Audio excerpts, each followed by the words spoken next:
President will be signing the bill that will postpone the barangay and SK elections. May information tayo lately na mukhang wala ng formal ceremony. Mangyayari na lang, the bill will lapse into law by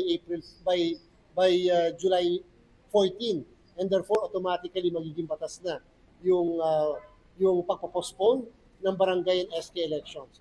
Pero kahit na may ganong klaseng announcement, naandyan pa rin yung mga kababayan natin, nagpaparehistro. Pumipila ng pagkahaba-haba, mainit yung araw, mainit yung panahon, pero pumipila sila. And therefore, something is really miraculous sa bagay na yan on a nationwide basis.